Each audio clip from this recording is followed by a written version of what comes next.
اور جس نے کرنی ہوگی نا وہ دوسرے گھر میں رہ کے بھی کر لے گی. وہ خود ہی اپنے شوہر کو کہے گی کہ ساس سسر کو یہاں لے کر آؤ.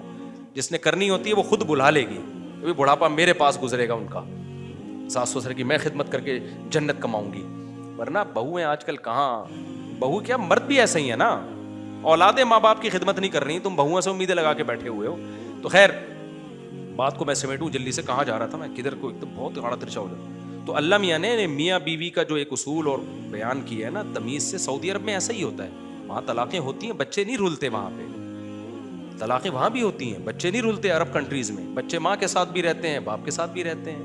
ہاں ماں نے اگر شادی کر لی ہے نا کہیں, پھر بچوں کو سوتیلے باپ کے ساتھ نہیں رکھ سکتی. پھر کہاں رہیں گے وہ, اوریجنل باپ کے ساتھ. خوب سمجھ لو, تو پھر نہیں رکھ سکتی, کیونکہ جب اوریجنل باپ موجود ہے تو پھر سوتیلے کے پاس کیوں, پھر دادی کے پاس رہیں گے.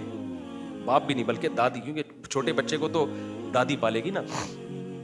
سمجھتے ہو کہ نہیں سمجھتے ہو, تو اللہ میاں نے تو یہ محبت سے کر لو, لیکن نہ جس کی لاٹھی اس کی بھینس.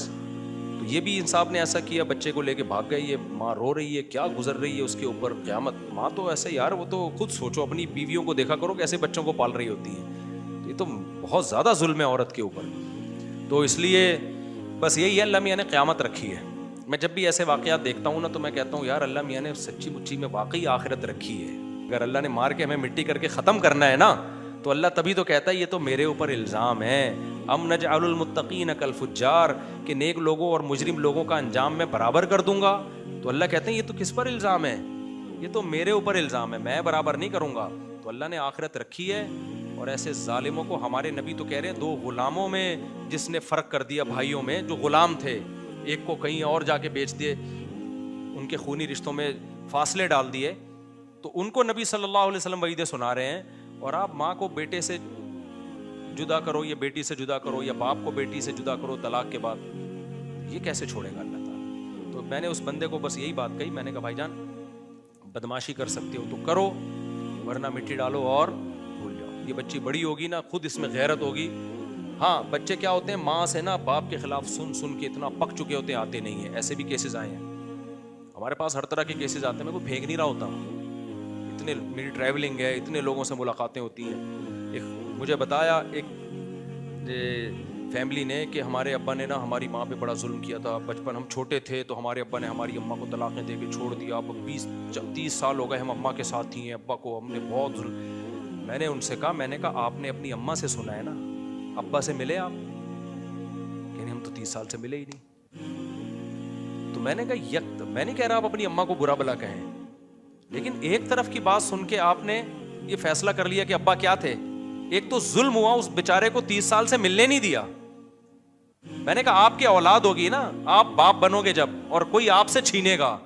میں نے کہا یہ ظلم تو نظر آ رہا ہے, جیسا بھی تھا ہے تو باپ نا. تو باپ کے ساتھ یہ ظلم ہو یا ماں کے ساتھ, جو یہ کر رہا ہے وہ تو 100% بتا رہے کہ میں غلط ہوں. جیسا مرضی ہو باپ, اتنا برا نہیں ہوتا کہ بچوں کو اس سے ملنے سے ہی روک دیا جائے. ابھی میرے پاس پچھلے ہفتے ایک کیس آیا, ایک خاتون کا کیس تھا. اچھی طرح ماں بھی جتنی بری ہو, اتنی بری نہیں ہوتی کہ بچوں کو ماں سے ملنے سے روک دیا جائے. ماں تو ہے نا بچوں کی, وہ چڑیل ڈائن تھوڑی ہے بچوں کے لیے وہ.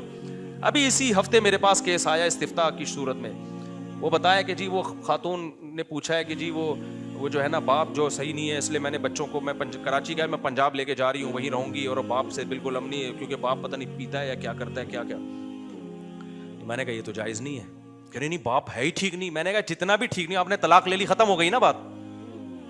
ٹھیک نہیں ہونے کا یہ مطلب ہوتا ہے آپ نے کیا کر لیا, ٹھیک ہے آپ نے طلاق مانگ لی, اسے دے دی, اس نے, ختم ہو گیا قصہ. تو کہہ رہی وہ چرس پیتا ہے یا پتہ نہیں کیا. میں نے کہا چرس پیتا ہے, ہیروئنچی ہے وہ, صحیح ہے نا.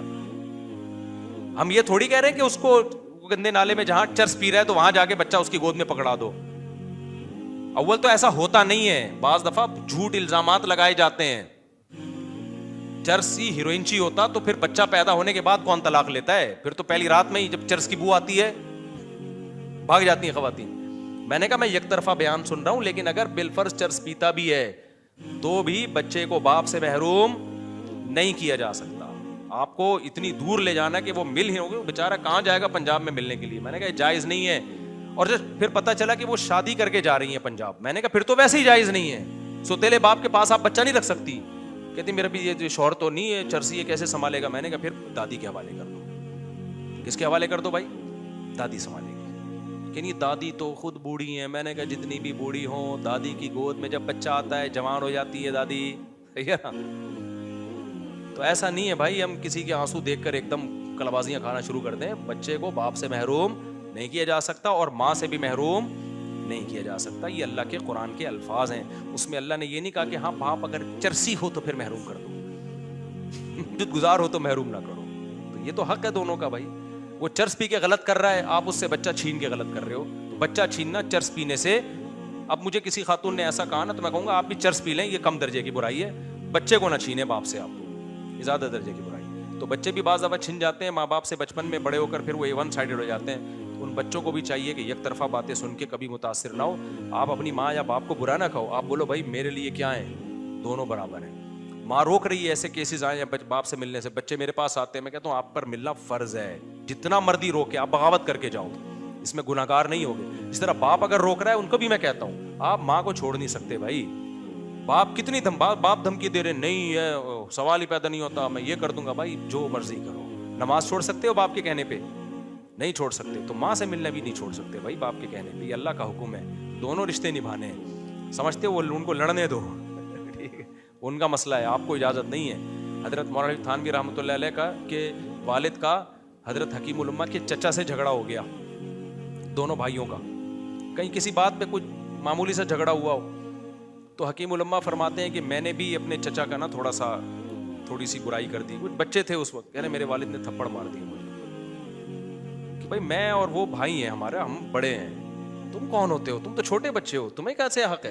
یہ تربیت ہوئی تھی تبھی وہ حکیم الامہ بنے ہیں۔ سمجھتے ہو کہ نہیں سمجھتے؟ آج کل تربیت مارکیٹ سے کیا چل رہی ہے؟ شارٹ چل رہی ہے، بس بہت ہو گیا، انسان۔ مفتی صاحب میں ایک خاتون آپ کے بیان میں آئی ہوں، کافی دور سے، کچھ اہم مسئلے میں آپ سے بات کرنی ہے بھائی، ٹائم لے کے آیا کرو۔ کہاں ہے یہ بیان سننے آئی ہوئی خاتون؟ ٹھیک ہے وہ دفتر میں بیٹھ جائیں، اور کسی نے کوئی بات پوچھنی ہو تو پوچھ سکتے ہیں یہاں میں سے۔ جی طلاق نہیں ہوئی ہے، پھر بچہ لے کے مارکیٹ سے شارٹ، خرچہ باپ نہیں دے رہا، بیوی غائب ہے ایک سال سے، شوہر بچہ لے کے بھاگ گیا، 1 سال سے غائب ہے، نہیں پھر تو طلاق عدالت سے خلا لیا جا سکتا ہے نا۔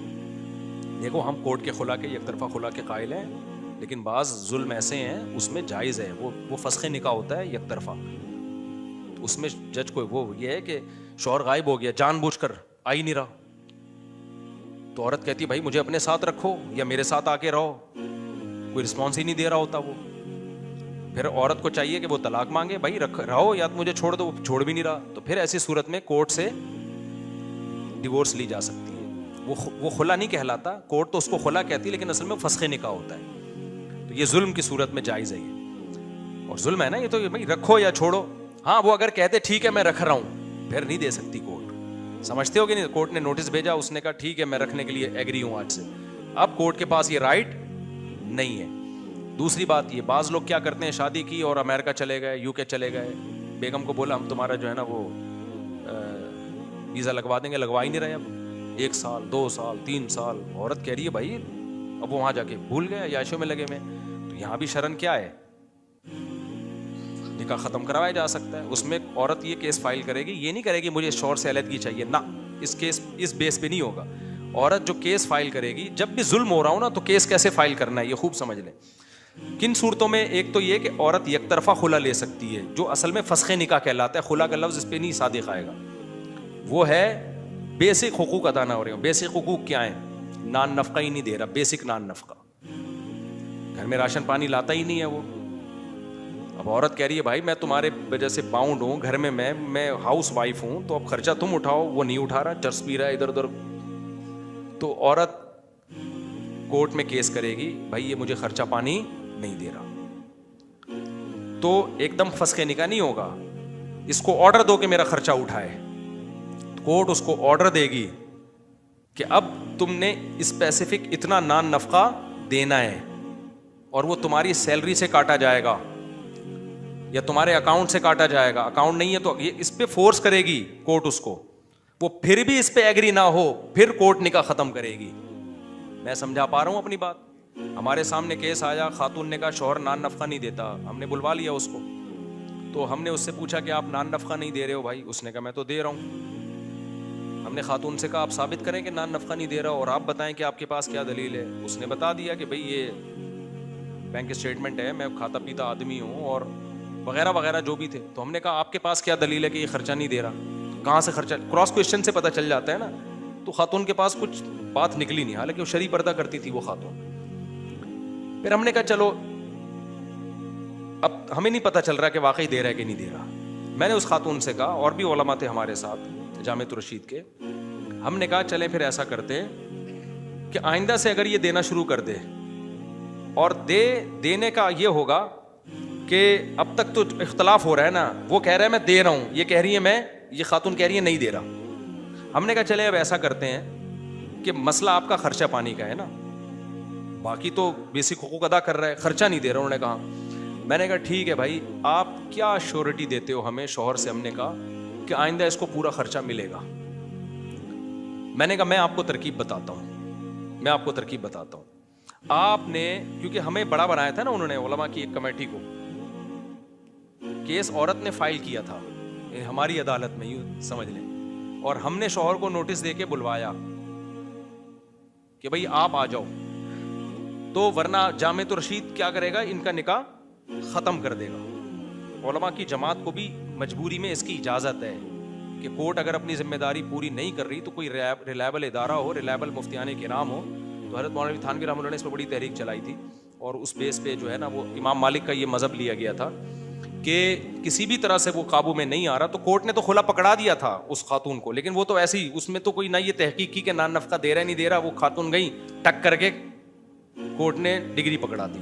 تو وہ چونکہ دیندار خاتون تھی, ان کو اللہ کا ڈر لگا, انہوں نے کہا یہ تو, ہم نے کہا یہ کھلا نہیں ہوا ہے, اس میں تو نہ کوئی کراس کویشچن پوچھے گئے. شوہر آیا, وہ کہہ رہا ہے میں دے رہا ہوں نان نفقہ, بھائی میں پروف دینے کے لیے تیار ہوں کہ میں نان نفقہ دے رہا ہوں. کورٹ نے کہا رہنا ہے, خاتون نے کہا نہیں رہنا, کورٹ نے کہا یہ لو.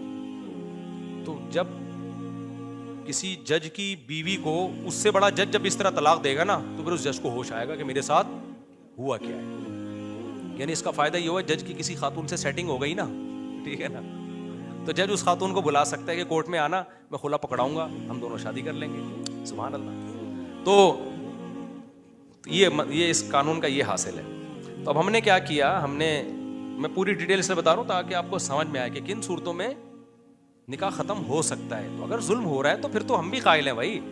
تو میں نے اس سے کہا, میں نے کہا بھائی ہمیں تو سمجھ میں نہیں آ رہا آپ نان نفقہ دے رہے ہو نہیں دے رہے, کراس کویشچن پوچھ لیا ہم نے, لیکن میں نے کہا دیکھو آپ کا مسئلہ ہے کہ اگر یہ نان نفقہ آپ کو دیتا ہے نا, تو پھر شرعاً آپ کے لیے خلا لینا جائز, یعنی نکاح ختم نہیں ہوگا آپ کا. تو میں نے کہا آئندہ سے آپ کیا گارنٹی دیتے ہو؟ پھر میں نے خود اس کو بتایا کہ آپ نے ان کے اکاؤنٹ میں پیسے ڈالنے, راشن کی صورت میں نان نفقہ نہیں آئے گا, اتنے پیسے منتھلی آپ نے ان کے اکاؤنٹ میں ڈالنے ہیں, اور آپ نے ہمیں اس کی رسید دکھانی ہے. سمجھ میں آ رہی ہے بات؟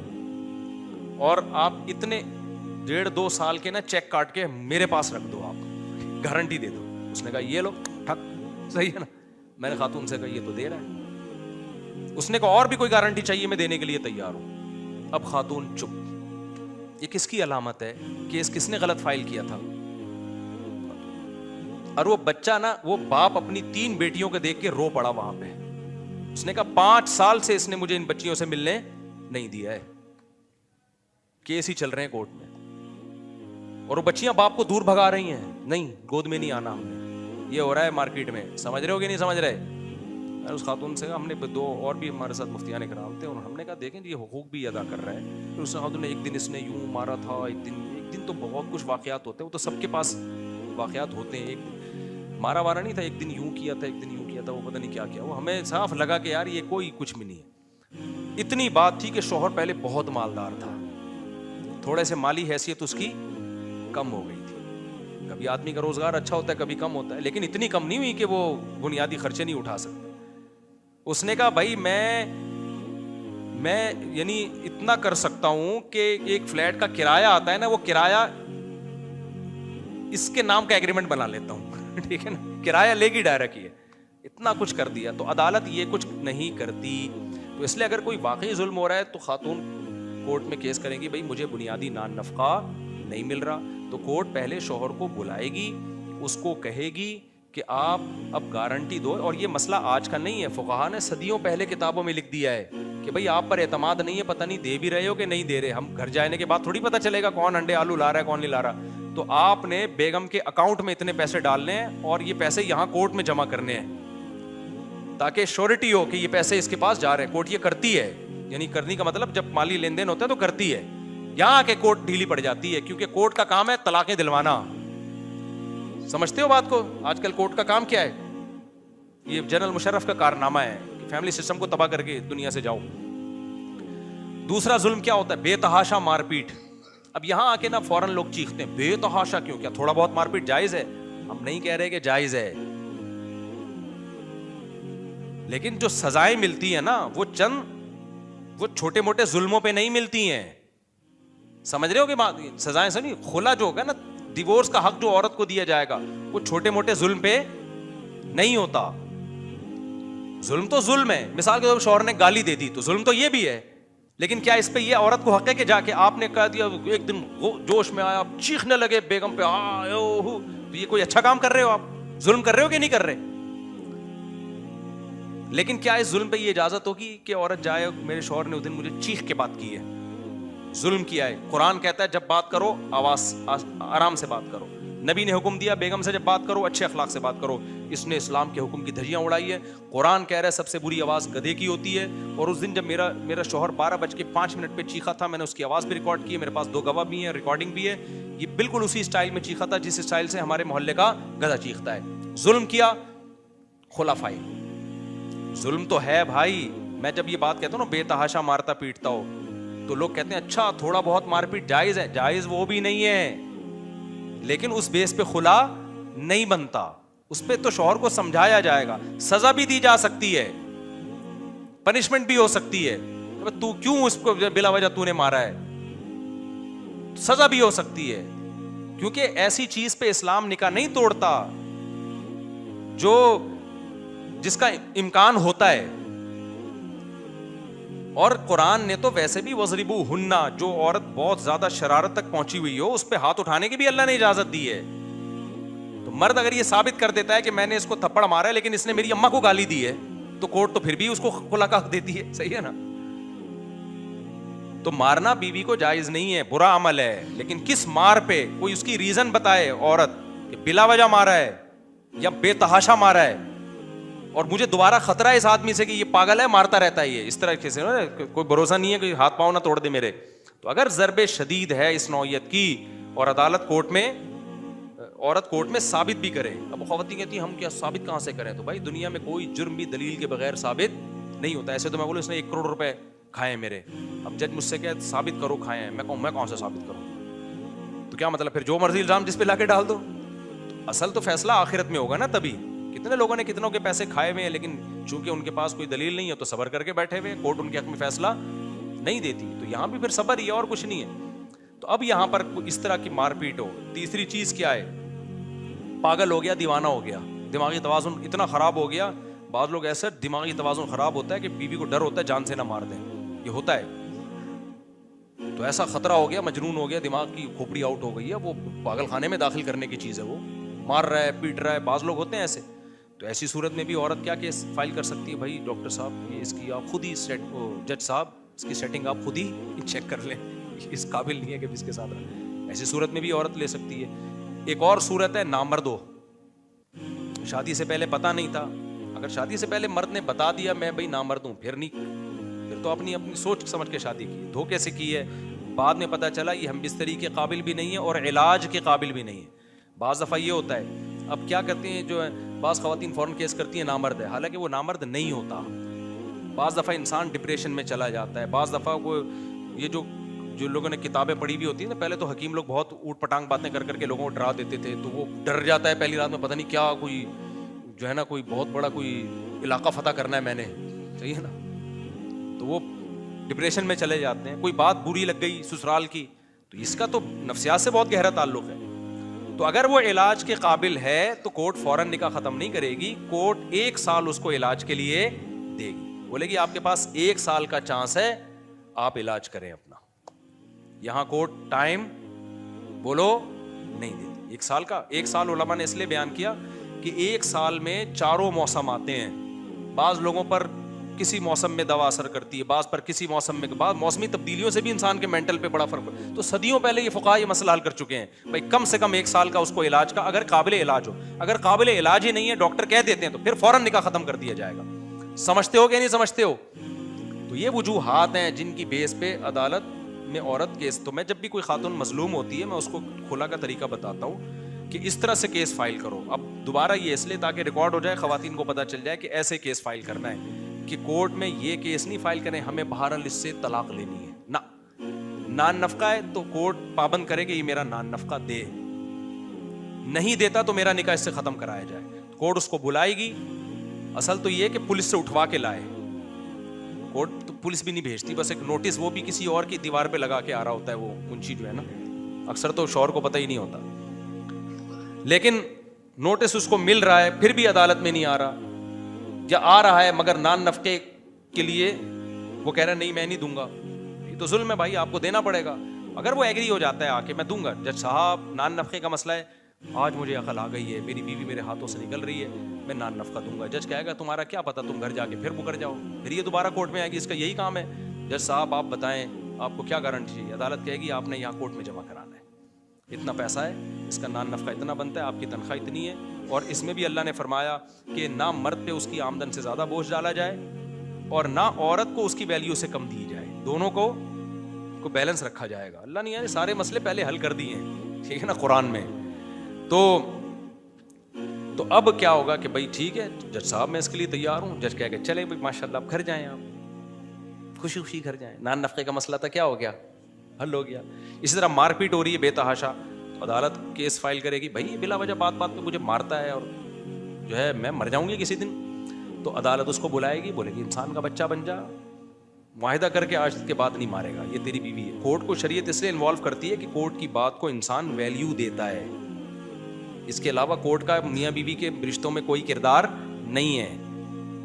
تو بھائی انسان کا بچہ بن جا, یہ بھی کسی کی بیٹی ہے, جج اس کو تمیز سے سمجھائے گا. اگر وہ معاہدہ کر لیتا ہے, آثار سے لگتا ہے کہ آئندہ یہ حرکت نہیں کرے گا, تو واپس جاؤ. پھر اگر کمپلین آ رہی ہے اور ثابت کر دیتی ہے, اب خواتین کہاں سے ثابت کریں گے, بہت طریقے ہیں بھائی ثابت کرنے کے. محلے والوں کو چیخنے کی آوازیں نہیں آئیں گی کیا, نشانات نہیں پڑتے کیا. اچھا آج کل وکیل نشان ڈال دیتے ہیں یوں یوں. ہمارے پاس ایک کیس آیا, اس میں وکیل نے نا عورت کو کہا بلیڈ سے کاٹو اپنے آپ کو, بلیڈ سے کاٹ کے گئی ہے, خون نکل رہا ہے. اس نے کہا بے تحاشا مارتا ہے. ہم نے کہا یار اتنا تو کوئی بھی نہیں مارتا بھائی, بلیڈ سے کون کاٹے گا یار, بیٹھ عقل کی بات. پھر بعد میں پتا چلا کہ یہ واقعی فیک ہے سارا. تو عجیب یہ وکیل جو کہا تھا نا پیدا ہوا وکیل تو شیطان نے کہا لو آج میں بھی صاحب اولاد بن گیا. تو یہ جو وکیل میرا بیان سن رہے ہیں ان کے علاوہ کی بات ہو رہی ہے. تو وہ تو الٹی پٹیاں, لیکن یہ پرانی بات ہے. جب جنرل مشرف نے آ کے کہا کہ اب تو کوئی ضرورت, یہ بلیڈ سے کاٹنے کی بھی ضرورت نہیں ہے, عدالت میں جاؤ ٹھک کر کے خلا کی ڈگری عدالت پکڑا دے گی. تو یہ کل عدم خلا ہے, اس کی کوئی شرعی حیثیت نہیں ہے. میں نے کلپ ریکارڈ کروا دی ہے عدالتی خلا پر.